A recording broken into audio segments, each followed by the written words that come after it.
So the subject of our class today, what is Gaudiya Vedanta?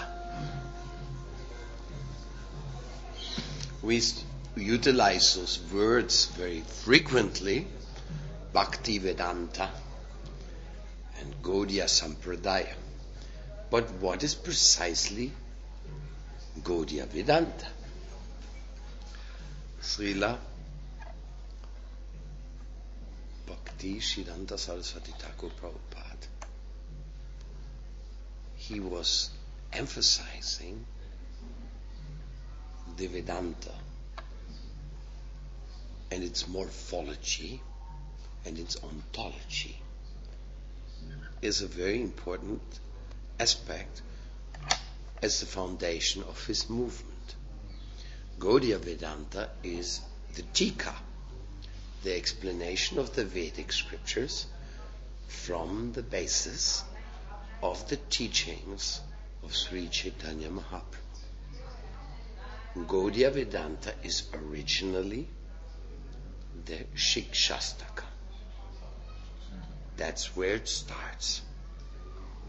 Of course, the 8 verses of the Shikshastakam have been expanded in many different ways and points of angles by the confidential servants of Sri Chaitanya Mahaprabhu, who received that particular charge to write the Bhakti Grantha. Outstandingly, the Sandarbhas. Because there, Srila Jiva Goswami, he backs all the teaching of the previous acharyas, who are somewhat out of the blue, of course not really out of the blue, Sanatana Goswami, Rupa Goswami, but they definitely introduced things which were kind of unheard of, or at least unheard of the connection which was brought about Padma Purana, Vishnu Purana, Bhagavata Purana, Upanishad, how the Gaudiya Vedanta acharyas explained all this to come to the conclusion of the devotional attitude which we try to develop in the footsteps of our predecessor acharyas. Gaudiya Vedanta is also being contributed through Baladeva Vidyabhusan in his famous Govinda Bhashya. There he precisely goes to the Vedanta Sutra and gives a tika from the point of all the Gaudiya teachings. You see, Vedanta is such a vast information. It's the end of all Vedic knowledge. Vedanta. Therefore, it has been taken into consideration. Vamandas, the disciple of Sadananda, the godbrothers of Srila Prabhupada, he wrote in a very interesting way. He says, in India, when people interpret or explain the Vedas according to their vision, they all contradict each other. Each one says something which excludes some parts of the Vedas. Each one takes out of context one part and bases the philosophy on top of that. And on top of that, they decry the interpretation of the others to an extreme degree. So he says only the Gaudiya Vedantists, they don't do that. They give each and every part of the Vedic teachings their location and create a homogeneous understanding how this is a step-by-step understanding in the theological evolution of mankind according to the development of desire to come to the final conclusion, which is quite openly emphasized at several aspects, like you may talk about the impersonal interpretation of the truth. The impersonalists exclude the personal interpretation or explanation or revelation, better said. They simply ignore that and focus on a few Upanisadic slokas which lend to believe that all is one, or lend to believe that unity and liberation is the highest. But because they ignore other sections, they cannot substantialize their way of thinking. Whereas the Gaudiya Vedantist, he don't exclude anything. And he can give within its perspective, within its proportion, and proper understanding of Durga worship, Shiva worship, Ganesh worship, of Surya, of whatever you may mention it, unless it is some really speculative things, like a Rajneesh or something like that, no? It's just a bogus thing. But basically, even the tantric processes, they find their location, they have their meaning. Like it is a tantra to tell a Kali worshipper to kill a goat at the new moon and to whisper into the goat's ear, "My dear animal, because of my weakness, I'm killing you. I want to eat you. But I am accepting that you gain the same right to do that with me in a future life." So that's a tantra, a particular mantra, a particular understanding for upliftment of that person in that particular conditioning. So the Gaudiya Vedantists, they have a very, very solid standing because they don't reject anything. They can understand and put into its place for a certain type of people, for a certain type of mood, this is being said.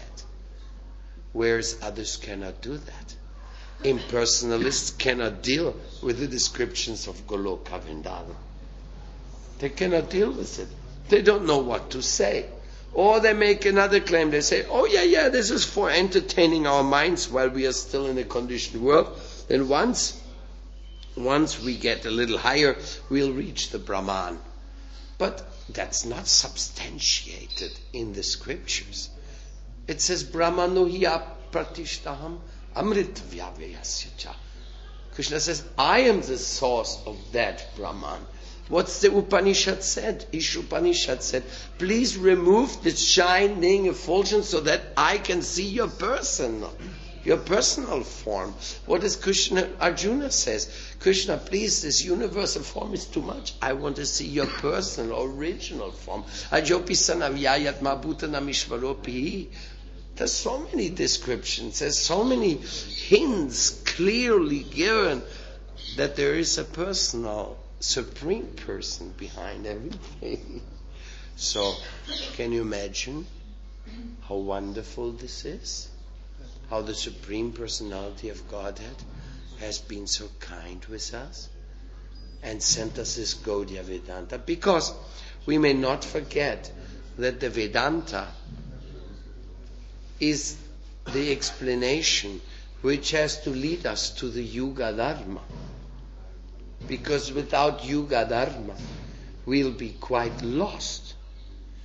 So the Yuga Dharma, which is for this age, is the Kali Kalera Yuga Dharma Nama Sankirtan Krishna Shakti Vinana He Tare Pravartan. It is a chanting of the holy names. And that is also directly drawn from the Vedantic teachings. It's there in the Kalisantara Upanishad that in this age of Kali, the chanting of Hare Rama, Rama Rama, Hare Hare, Hare Krishna, Krishna Krishna, Hare Hare, is that process which will bring us liberation. Then, after Lord Chaitanya, it became Hare Krishna, Krishna Krishna, Hare Hare, Hare Rama, Rama Rama, Hare Hare. And that Rama, all of a sudden, was not the Ramachandra, but it was the Radha Ramana, the Ram, the Krishna, who wants to please Radha.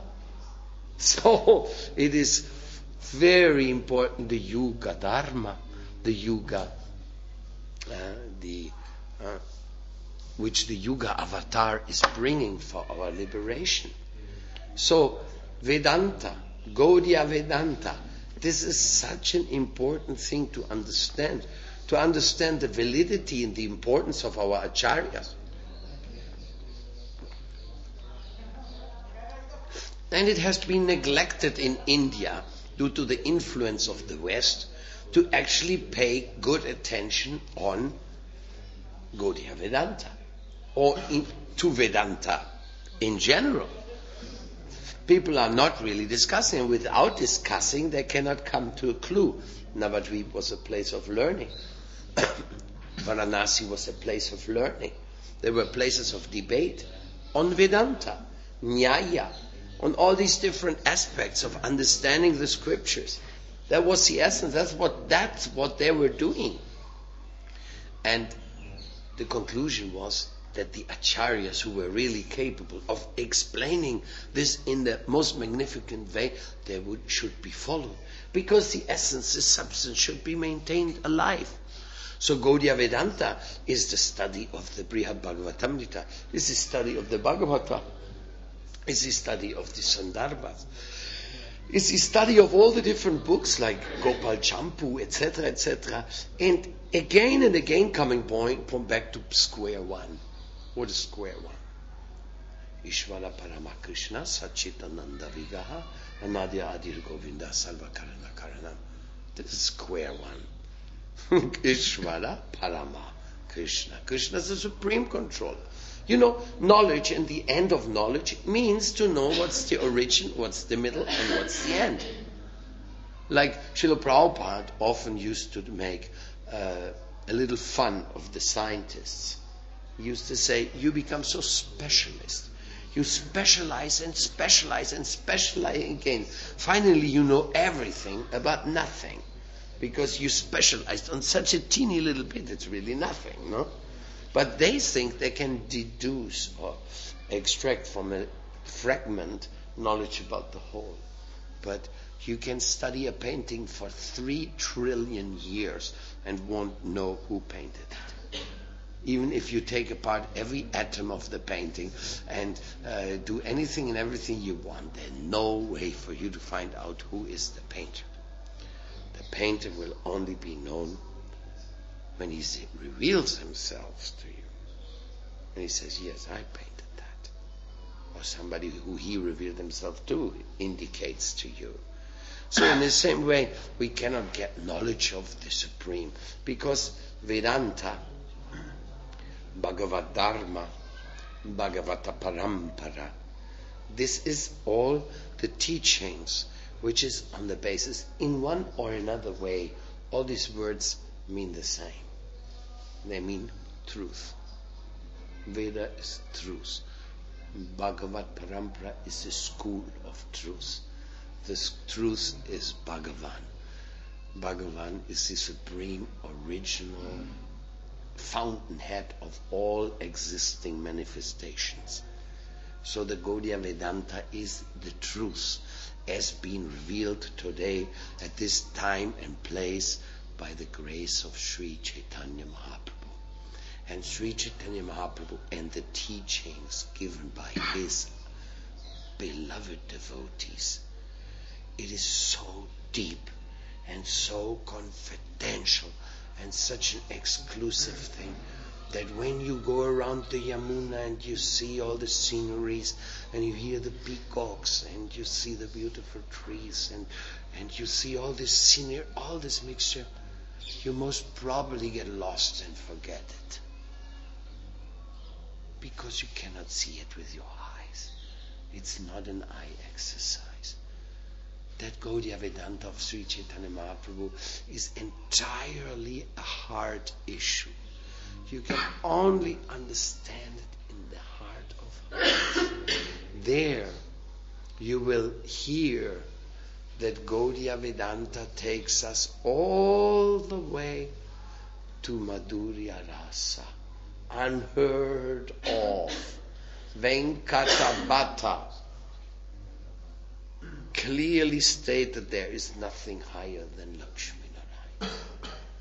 And when Mahaprabhu said yes, then could you please explain to me why Lakshmi Devi wanted to go to Vrindavan to be with Krishna?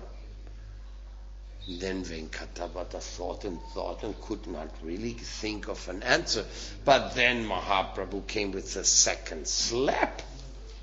Because he said, and why it was that she could not get entrance into Vrindavan, your supreme goddess of goddesses. Then he was shaken. Venkatavada said, no, please give me the clue. Guide me in understanding this. This is too much. I cannot tolerate this idea. They're very great devotees in South India. They're very dedicated to the Supreme Personality of Godhead. So Lakshmi Devi, the Supreme Mother, cannot go somewhere. Why is that? Because she's an eternal associate of Lord Narayan in Aishwarya. And that place has been reserved for Srimati Radhika and her Gopi friends. And she wanted to make that, actually it's just a Leela that Lakshmi wants to come and cannot come in. This is just a way to enhance the sweetness and greatness of Braj and the association of Braj. This you can again, I say, only see and understand within the hearts of hearts. This is so deep. And what comes from that, what emanates from that, that has been described in such books like Vidagdha Madhva. When you see the loving pastimes of Radha and Krishna, you see that there is something so loving, so sweet, so personal, so aprakrit, similar to our world and not of it. But the fountainhead of all transcendental feelings, where everything turns around Krishna's sweet love in a very unique way. Because when Krishna comes to this world and he plays with his gopis, then some people just can't get it. They can't figure it out. Jatila and Kutila, they're really having some trouble with that situation. And they're hearing here and there, our beloved Radha is being troubled by this fellow. He wants to capture her. And not only her, nobody can figure out the gopi love for Krishna. Krishna's really playing an amazing Leela. He's practically snatching away the love of the cowherd damsels for his heart, while their husbands and families cannot understand what happens to them. I mean, it's a real story. It's not fiction. And Abhimanyu manifests in this Gokul pastimes. He is there. And, I mean, you have heard the story, Krishna has quite some jokes in store. One time, Mother Yasoda wanted to send a gift to Radharani because she cooks always for Krishna. Mother Yasoda is so thankful because Radharani received a boon that whoever eats her food cooked will never get sick. So then everybody made all arrangements that she could cook for Krishna. It was another trick anyhow, no? So Radharani said, let me give a nice gift. So she was making a box and she's filling it with all kinds of nice saris and jewels and like that. And Abhimanyu is told, Mother Yasoda is sending a gift box for Radharani. You want to come and pick it up? And then Abhimanyu said, yes, and he's very eager. Oh, the king is sending a gift box to us. That's great, no? Krishna goes and sees at this box and he's asking, Mom, Maya, where's this going? Oh, my darling boy, this is some gifts I'm preparing for Radharani. Really? And how is going to get there? Oh, Abhimanyu is coming, he will get the box and will bring it. Oh, Maya, very nice. And then Mother Yasoda goes off and Krishna takes out some of the gifts and he lies himself in the box and he covers it and he puts it close. Said, that's a good new way. I didn't think of how I get there to Jabat. And very shortly after comes Abhimanyu and Mother Yasoda says, oh, here is the box. Please take it directly into Radharani's room. Some very special gifts I'm sending for her. All this is written by Vishwanath Chakravarti Thakur. So, in this way, Abhimanyu says, oh, it says heavy, this box. That must be pure gold and jewels, so you should carry all. And so he's working very hard, bringing that box all the way to Yavan. And she says, Radharani, I'm bringing the most precious jewels you can imagine. And he brings it directly in her room and very politely leaves so that she can figure out. And Radharani, she feels something, so she opens that box, and who is lying in the box? With a big smile. I mean, you gotta leave it to Krishna. He's making real exciting pastimes, doing it in a very unique way, And don't think this is only one of his tricks. He's just full of them. Every day he does a different one. He plays. He's so playful. Krishna is an unlimited fountain of playfulness. And he plays with his devotee. How did he get home after that? That part is not exactly known to me, but since he don't have never troubles, and when he gets in trouble, he somehow other figures out to get out of them. Anyhow, he made it there to meet his beloved Radha right in her home, being brought there by Abhimanyu. So, in this way, and there's many times they have been accused of doing something inappropriate, but Krishna never does anything inappropriate. Everything he does is just out of his love for his devotee. Can you imagine carrying the Supreme Personality of God to his beloved? Oh, glories to Abhimanyu. This is just an amazing service.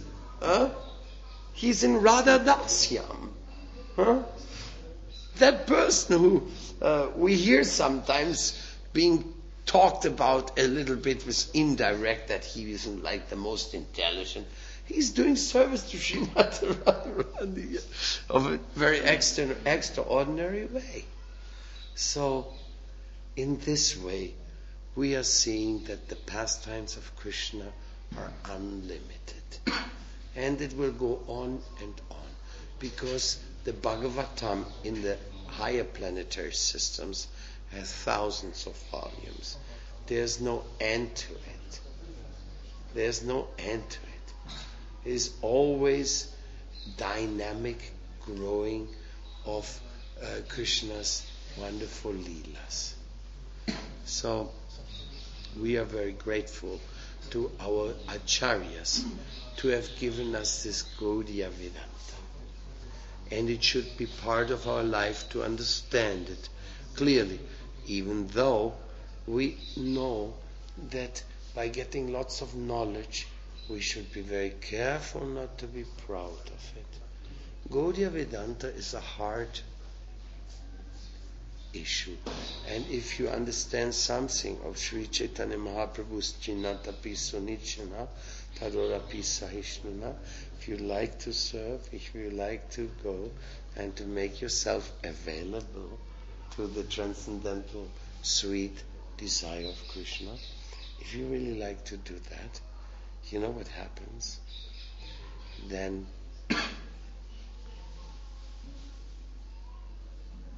this meaning, this inner substance, it will become revealed to you. The Supreme Lord in your heart will help you to understand that. You will awake spiritually.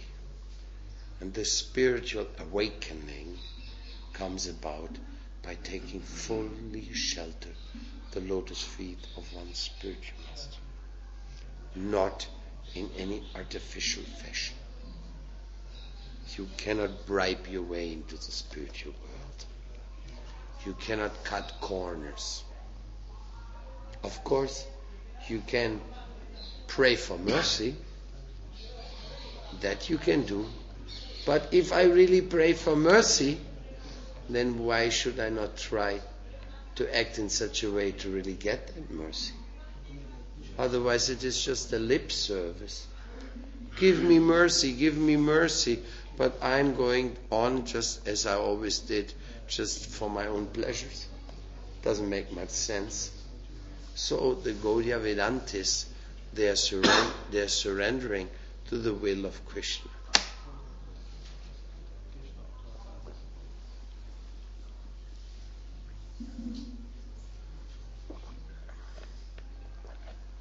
The Gaudiya Vedantist, they are very concerned with the spiritual upliftment of this world. When the sages of Naimisharanya were united and Shaunaka Rishi started the inquiry and Shuta Goswami was elected as the appropriate speaker, they were thinking of how to understand the solution of Vedanta for this age. So, as members of Srila Prabhupada's family, we are all supposed to go into the line of Gaudiya Vedantists. And Srila Bhakti Vedanta Swami Prabhupada is the supreme Gaudiya Vedantist. Immediately as his name reveals, the Gaudiya Vedantists are the Bhakti Vedantas. Those who understand the loving message of the Vedanta, that love reigns supreme, love is all in all, and that love governs even Krishna. Even God himself is a slave of love. Nobody can conceive of anything separate from that. So, if you have any questions to this, in this regard.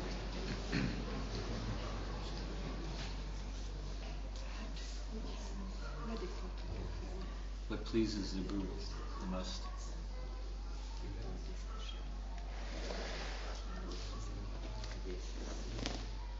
That depends according to the time. Famous example given, the Guru asked for a glass of water and the disciple was very smart, thought milk is better than water. So he brought milk and the Guru wasn't pleased. So what pleases the Guru the most is a general question. I think that's so obvious that the devotee becomes a pure devotee. One time Srila Prabhupada was asked the same question by a stern book distributor who wanted to kind of get into his portfolio this last statement of book distribution. There ain't nothing higher in the world. And he was sure he was going to get that statement for his portfolio. And Prabhupada looked at him and he could understand his agenda. And he said, pleases me the most that you become pure devotees of the Supreme Lord. So they had no way to go out, find any ritual or any other thing to do. Really, and becoming a pure devotee, well, that entitles to be very cautious that the details don't escape. Because what are the details? The details, love is a question of details. There's so many details, and those details means you care. Because you care, like for example, a detail is you have salt on the table or not. the time of eating, no? It may be a little detail, but it's important. So, in the path of spontaneous devotional service, these teachings of Srila Rupa Goswami, we find that the details really are, according to time and place, different. And according to rasa, they're also different. Like what the Gopas do for Krishna, it has different priorities than what the Gopis do. And what the elder members of Vrindavan do, have another priority. So in this way, even that is very hard to say, Srila Prabhupada used to say, a disciple, he takes the order of his spiritual master as his life and soul. Whatever that order was, whatever he can make out from it, that I guess will be his path to get that love.